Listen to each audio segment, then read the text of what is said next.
Hi guys, ನಮಸ್ಕಾರ. ಕ್ರಾವಂದಿ hunter movie 2024 release ಆಗಿತ್ತು. ಒಂದು ಮಾರ್ವೆಲ್ ಕಾಮಿಕ್ಸ್ ಬೇಸ್ಡ್ ಮೇಲೆ ಒಂದು ಕ್ರಿಯೇಟ್ ಆಗಿರೋ ಕ್ಯಾರೆಕ್ಟ್ರು ಕ್ರಾವಂದಿ ಹಂಟರ್ ಅನ್ನೋ ಒಂದು ಮೂವಿ. ಅದ್ರ ಬಗ್ಗೆ ಮಾತಾಡ್ತೀನಿ ಶಾರ್ಟಾಗಿ. ಓವರಾಲ್ ಒಂದು ಸಿನಿಮಾ ನಾನು ನೋಡಿದೆ, ನಾನು ರೀಸೆಂಟಾಗಿ ಆ್ಯಕ್ಚುಲಿ ನೆಟ್ಫ್ಲಿಕ್ಸಲ್ಲಿ ನೋಡಿದೆ. ಓವರಾಲ್ ಒಂದು ಸ್ಟೋರಿ ನೋಡಿದಾಗ, ಒಂದು ಸಿನಿಮಾನ ನೋಡಿದಾಗ, ನಾನು ಈ ಒಂದು ವಿಡಿಯೋದಲ್ಲಿ ಒಂದು 3 ಎಲಿಮೆಂಟ್ಸ್ ಬಗ್ಗೆ ಮಾತಾಡ್ತೀನಿ. ಒಂದು ಸ್ಟೋರಿ, ಇನ್ನೊಂದು ಕ್ಯಾರೆಕ್ಟರೈಸೇಷನು, ಇನ್ನೊಂದು ಪ್ಲಾಟ್. ಮೂವಿಲಿ ಪ್ರೊಟಗನಿಸ್ಟ್ ತಾಯಿ ಸತ್ತಿರ್ತಾಳೆ. ಇಲ್ಲಿಂದ ಸ್ಟಾರ್ಟ್ ಆಗುತ್ತೆ ಆ್ಯಕ್ಚುಲಿ. ಬ್ಯಾಕ್ ಡ್ರಾಪಲ್ಲಿ ತಾಯಿ ಸತ್ತಿರೋ ತೋರಿಸಿಲ್ಲ ಫಸ್ಟಲ್ಲಿ, ಬಟ್ ಸ್ಟಿಲ್ ಅಲ್ಲಿಂದ ಸ್ಟಾರ್ಟ್ ಆಗುತ್ತೆ. ಬಟ್ ಓವರಾಲ್ ಒಂದು ಸ್ಟೋರಿ ಪ್ರೋಗ್ರೆಸ್ ಆಗ್ತಾ ಎಲ್ಲೂ ಆ ಒಂದು ಸ್ಟೋರಿ ವೇಜ್ ಅಂತ ಬಂದಾಗ, ಸ್ಟೋರಿ ಎಲಿಮೆಂಟ್ ಅಂತ ಬಂದಾಗ, ಆ ಒಂದು ಎಮೋಷ್ನಲ್ ಕನೆಕ್ಟ್ ಆಗುವಂಥ ಒಂದು ಸೀನ್ಸ್ ತುಂಬ ಕಮ್ಮಿ ಇದ್ದಾರೆ. ಆ ಒಂದು ಬ್ರದರ್ಸ್ ಏನಿದ್ದಾರೆ, ಡೆಮೇತ್ರಿ ಆ್ಯಂಡ್ ಸಿಯರ್ಜ್ ಕ್ರಾವೆನಾಫ್, ಇಬ್ಬರು ಬ್ರದರ್ಸ್ ಏನಿದ್ದಾರೆ, ಅವರಿಬ್ಬರ ನಡುವೆ ಒಂದು ಬರ್ತ್ಡೇ ಸೀನಿಗೆ ಬಂದು ಬರ್ತ್ಡೇ ವಿಶ್ ಮಾಡ್ತಾನೆ. ಅದೊಂದು ಬಿಟ್ಟರೆ ಅಷ್ಟು ನನಗೆ ಕಾಣಿಸಲ್ಲ. ಕ್ಲೈಮ್ಯಾಕ್ಸೆಲ್ಲ ಅವನಿಗೋಸ್ಕರ ಅವನು ಏನೆಲ್ಲ ಎಷ್ಟು ತೊಳ್ತಾನೆ ಅದನ್ನು ತೋರಿಸಿದೆ, ಅದು ಬೇರೆ.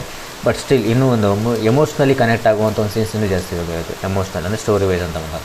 ಪ್ಲಾಟ್ ಅಂತ ಬಂದಾಗ ಓವರಲ್ಲು ಸಿನಿಮಾ ಸ್ಟಾರ್ಟ್ ಆಗಲಿಂದ ಎಂಡ್ವರೆಗೂ it's kind of typical movie ಥರ ಕಾಣಿಸುತ್ತೆ. ವಿ ಕ್ಯಾನ್ ಆಡಿಯನ್ಸ್ ಎಕ್ಸ್ಪೆಕ್ಟ್ ಮಾಡ್ತಾನೆ ನೆಕ್ಸ್ಟ್ ಏನಾಗ್ಬೋದು ಅಂತ. ಅಷ್ಟು ಸಿಂಪಲ್ ಆಗಿದೆ ಪ್ಲಾಟ್, ಜಾಸ್ತಿ ಟ್ವಿಸ್ಟ್ ಅಂತ ಅನಿಸಿಲ್ಲ ಪ್ಲಾಟ್. ಆ್ಯಂಡ್ ನೆಕ್ಸ್ಟ್ ಕ್ಯಾರೆಕ್ಟರೈಸೇಷನ್ ಅಂತ ಬಂದಾಗಲೂ ಅಷ್ಟು ಡೆತ್ತಾಗಿ ತೋರಿಸಿಲ್ಲ.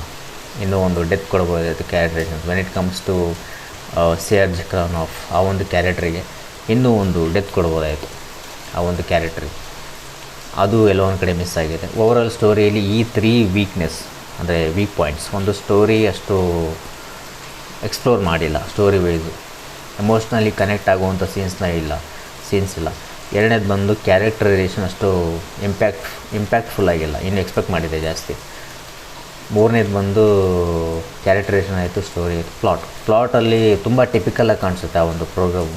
ಸ್ಟೋರಿ ಹೋಗ್ತಾ ಎಲ್ಲೋ ಒಂದು ಕಡೆ ಒಂದು ಟಿಪಿಕಲ್ ಮೂವಿ ನೋಡ್ತಾ ಇದ್ದೀನಿ ಅನ್ನೋ ಫೀಲ್ ಕೊಡುತ್ತೆ ಆಡಿಯನ್ಸಿಗೆ. ಸೊ ಓವರಾಲ್ ಈ ಒಂದು 3 ಎಲಿಮೆಂಟ್ಸ್ ನಾನು ತುಂಬ ಅಬ್ಸರ್ವ್ ಮಾಡಿದ್ದೀನಿ. ಮೂವಿ ಬಂದು ಒಂದು ಒನ್ ಟೈಮ್ ವಾಚಬಲ್ಲು.